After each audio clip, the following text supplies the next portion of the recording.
Louvado seja o Sagrado Coração de Jesus, para sempre seja louvado. Hoje nós iremos meditar um pouco sobre a santa humildade, essa virtude que é tão esquecida e que muitas vezes nós vamos deixando passar despercebidos na nossa vida.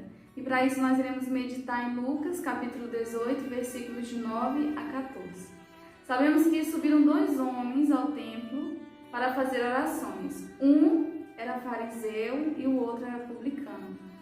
Jesus, ele propôs esta parábola a uns que confiavam em si mesmos, como se fossem justos, mas acabavam por desprezar os outros.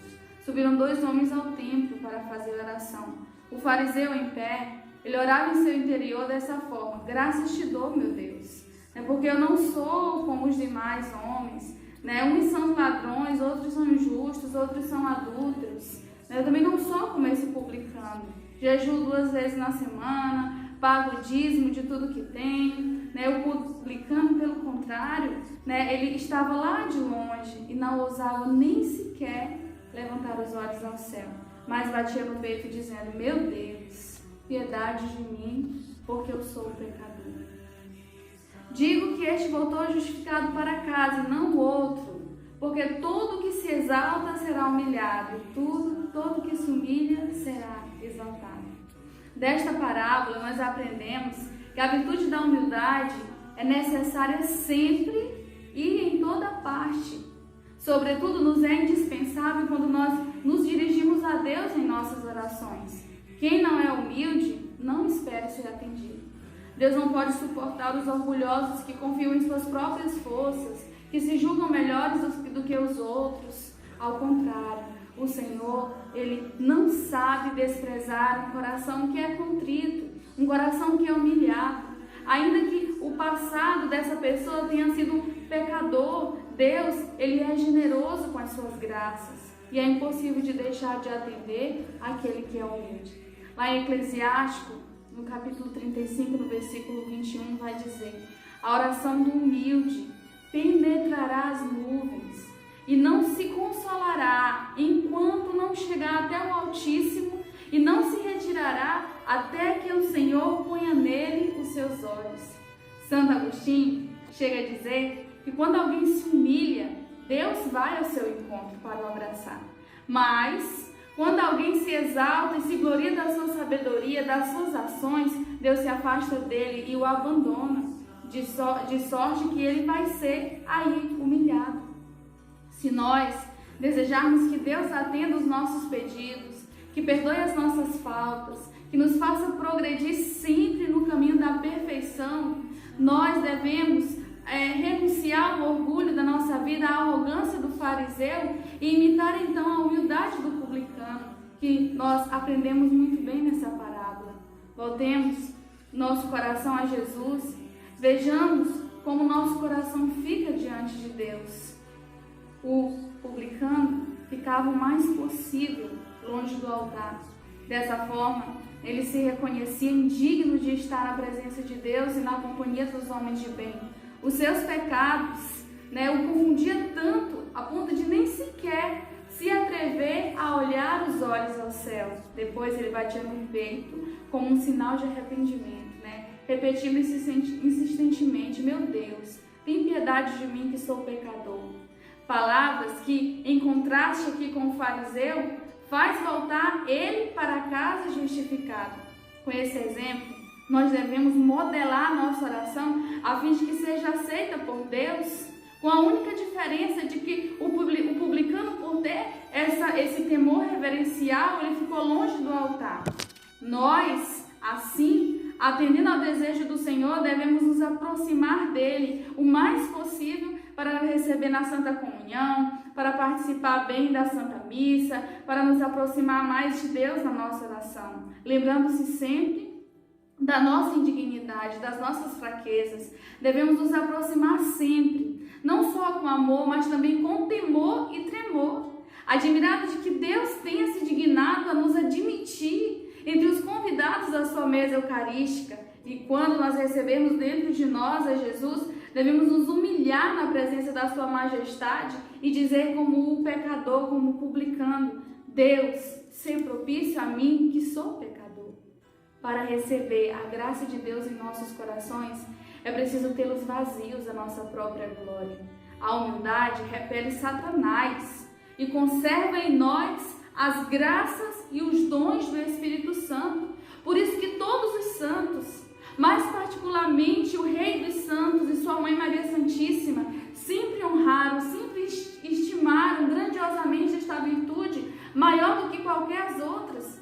É preciso ter a vida unida a Jesus, aberta às graças de Jesus, porque isso vai nos tornar mais humildes. O conhecimento da nossa origem, ao reconhecimento daquilo que nós somos. São Francisco de Assis dizia: quem sois vós, Senhor, e quem sou eu? Ninguém, saibamos, queridos irmãos, é humilde até que tenha sido humilhado. É preciso que tenhamos o nosso coração voltado cada vez mais para Deus, para que nesse exemplo dessa parábola, entre o exemplo destes dois homens, do fariseu e do publicano, possamos conformar a nossa vida quando o publicano, daquele homem pecador, mas que vai buscar de Deus o seu perdão. E essa é a condição para que sejamos perdoados.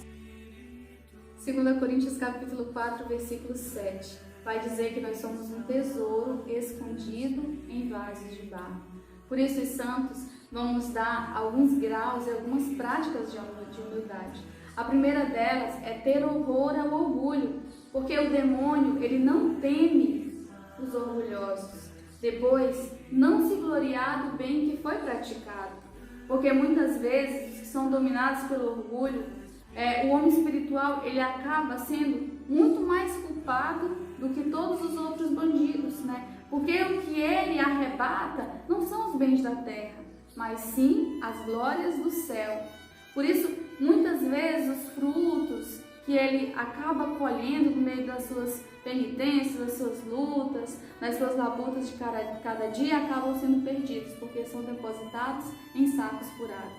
Também é preciso manter uma desconfiança de nós mesmos, né? O fruto, ele não vem do nosso trabalho, mas da graça de Deus. É preciso nos gloriar sim, mas do conhecimento da nossa fraqueza, porque aqueles que confiam no Senhor crescerão em força. Uma outra coisa importante na prática da humildade é saber aceitar as humilhações. Alguém pode dizer: eu sou muito humilde, né? Ou iludir-se a si mesmo achando que vive a humildade, mas na primeira humilhação que passa, a pessoa se desestrutura toda. Nós sabemos que as humilhações muitas vezes vêm de Deus e outras vezes vêm do homem, mas em todas elas está aí a providência divina. Aos humildes é dada uma graça muito copiosa, pela qual eles são grandemente incitados a fazer oração, e desta eles recebem maravilhosa luz.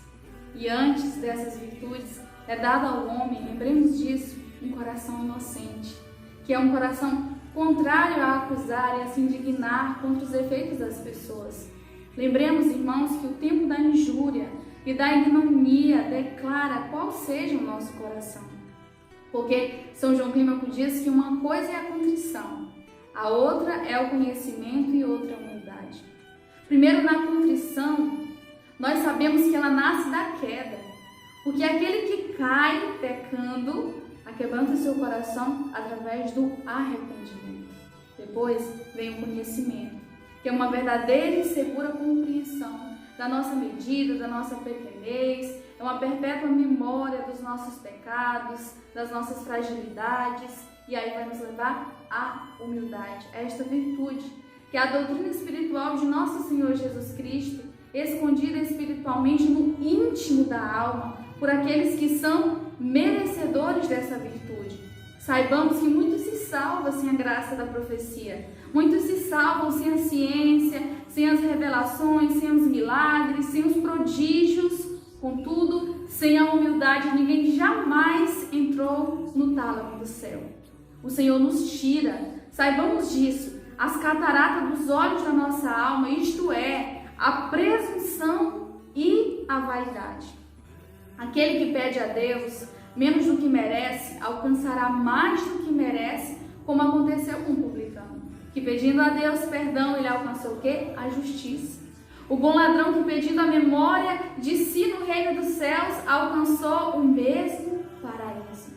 Os caminhos para alcançar esta virtude não são os caminhos de fazer milagre, e sim o desprendimento de todas as coisas, a peregrinação da alma, sim, encobrir corretamente a nossa sabedoria, de querer falar com simplicidade, sem artifício, sem desterrando aqui a vã confiança, ter silêncio, ter freio na língua.